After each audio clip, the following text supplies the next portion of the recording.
Here we go. So guys, it's the last day of the season. Season 5 is dropping tomorrow. And I was trying to think of what the best video I could do to kind of close out the season. And the majority of comments on my videos are people basically saying they were struggling to get Kawhi, or it was taking over their life, or they basically gave up, later on. Do you need to spend money? Things like that. There's a whole host of questions. And these topics keep coming up again and again, even on the videos I've posted in the last couple of days. So I thought I would just do a video telling you how to get this card in the sort of most painless way possible, because it is a grind and it's never going to be easy, but there are ways to make it significantly more easy. And the comparison I want to make is to this Wade. Like, I made a complete mess of getting this Wade, and I got him one day after the first person got him. So I got him really early, but I was completely burned out. It was like not an enjoyable experience at all. It just was not fun. The Kawhi grind felt like an entirely different grind. Like, it just didn't feel the same. It didn't wear me out. It didn't burn me out. I just managed it really, really well. And I want to tell you exactly how I approached it. So one, you can get the sort of XP agenda reward next season and be confident that could happen. And two, not burn yourself out or make this miserable experience, because getting these cards is supposed to be fun. Before we do that, guys, as always, please like and subscribe. We're absolutely rolling. The AllThatJaz podcast on Sunday, special guest is JD Crossover. We've been speaking to him today to set it all up. Yeah, amazing. Can't wait to speak to him. He's really on the rise at the moment. He's doing amazing things. And we've got some great questions to ask him. So like and subscribe, get the notifications on so you don't miss that. So let's get into the XP. I'm going to tell you what I did differently. And I'll kind of do a comparison between Wade and Kawhi, the way I approach these things. So the one thing I did consistently on both is the daily challenges. These are absolutely vital. They're really, really key. Even if it's like a game mode that you don't like doing, like you have to play an unlimited game or whatever, if you're going to go into unlimited and take an L because you're using a player that you don't want to use, do it. Just do it. Your record doesn't matter. Remember that. Your unlimited record literally means nothing. So don't be hesitant to do that. If you just have to play a game or whatever, just get the dailies done every single day. When you add it all up, it's between 20 and 30,000 XP by the end of the season. So 20% of everything you do, will be the dailies. That's how important they are.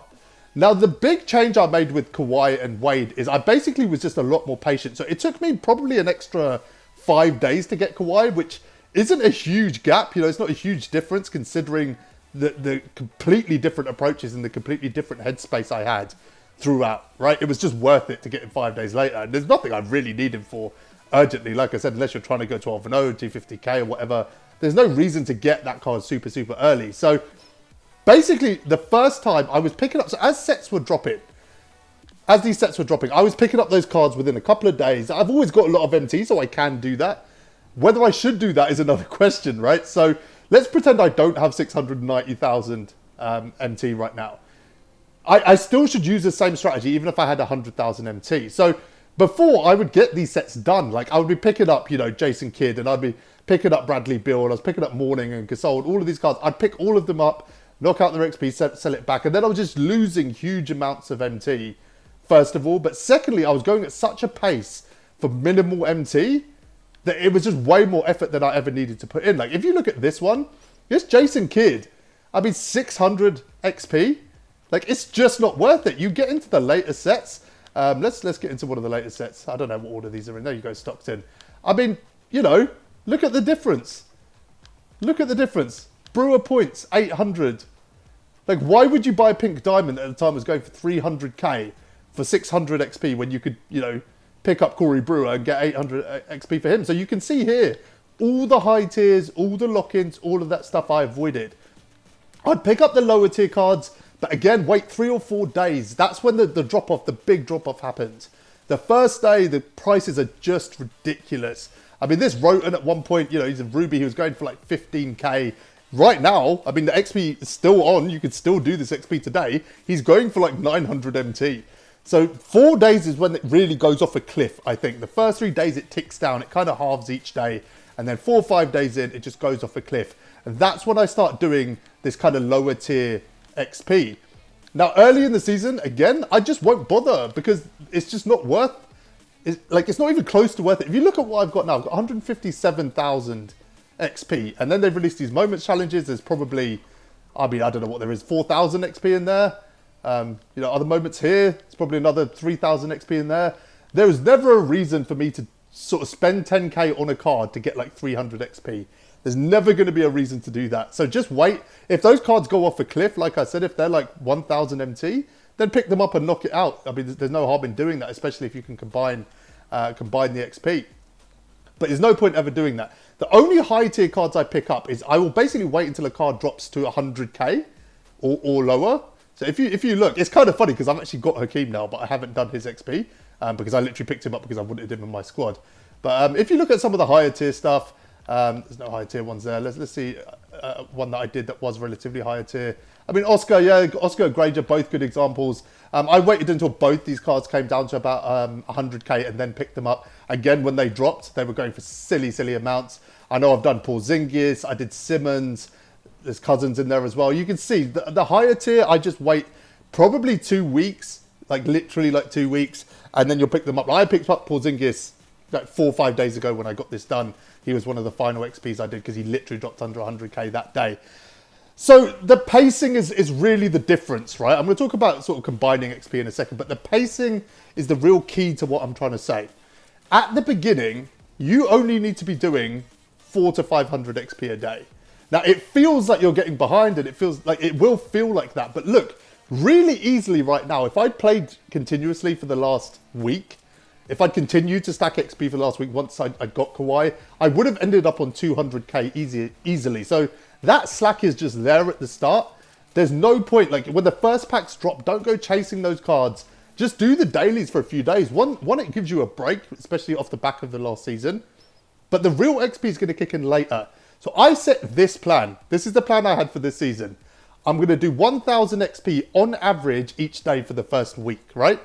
Now that's the dailies plus like win the weekend, right? So on average, I'm not saying you have to do exactly 1,000 XP a day, but it was just the dailies and then when the weekend happens, I'm going to play limited anyway. I'm going to play unlimited. So all of that just ticks in. And I think I ended on maybe 8,000 or 9,000 XP. So I kind of went above what I was trying to do. Then in the second week, I went for averaging 2,000 XP a day. So I started picking up the cards from the first week that were now becoming really cheap. So I was able to kind of build more XP each day without burning MT. And then I just ticked that up throughout the season. So, you know, the third week it was 3,000, then 4,000, 5,000, 6,000. And there was days, like if I had a day off, there was 2 days where I burnt through like 20,000 XP in a day. And the reason I did that is I had a day which I could dedicate to it. And then it basically gave me 3 or 4 days off, right? So you don't need to burn every day. The hardest part of this is when you start playing 4 or 5 hours every single day. That is when you really start to burn out. So if I had the opportunity, I would literally play for a day, get loads of XP knocked out, and then again, it just took the pressure off. As long as I was keeping up with my averages, I was always going to get Kawhi within 5 weeks, which is exactly what happened. So that's my approach. You just need to chill at the start. Don't chase it. Don't start sweating like crazy for 100 XP here, 200 XP there. It just doesn't matter. The key thing in terms of MT is you need about 300k, right? That is what you need to kind of get through this quickly. If you don't have it, you can still do it, guys. The majority of the XP I've done is either cheap players or kind of game mode XP, right? I did all of Unlimited, I did TTO, I did TT Offline as well. Like there's so much XP built into that, the cards that you get from it, the spotlights, all of this stuff. Easily 60 to 70% of the XP I done. You know, you can see the reward market cards, probably even more. It might be closer to 80% of the XP I done is free XP. And then I chucked in players on top of it. I just picked up a few of the higher tier players. And then, you know, we got the rest done to get Kawhi. But this is absolutely doable. Guys, there's people that get this done without ever even going online. Like, think about that, right? So it's very doable. The challenge that people face is when they get behind or if they feel like they're behind. And it's important to separate those two things. If you're legitimately behind, yeah, you probably need to catch up. You might need to start buying some players that you wouldn't have had to buy otherwise. If you've missed loads of dailies, then, you know, you miss a few dailies and suddenly, you know, you're having to buy a high tier player to catch up. That's just how it goes. You know, there's what, 400 XP there. You know, you missed that 400 XP 3 days in a row. Suddenly you need 1,200 XP and suddenly you're buying a high tier card to try and make up that XP. So that's why the dailies are so important. But separate that from like the feeling that you're behind. That is different. If you feel like you're behind, you're probably not. If you've got your dailies done, if you're keeping on top of the win the weekend stuff, if you're keeping on top of the moment stuff, all the time sensitive stuff, if you're on top of that, you're not behind. You're just not. You can knock out 75k XP in a week.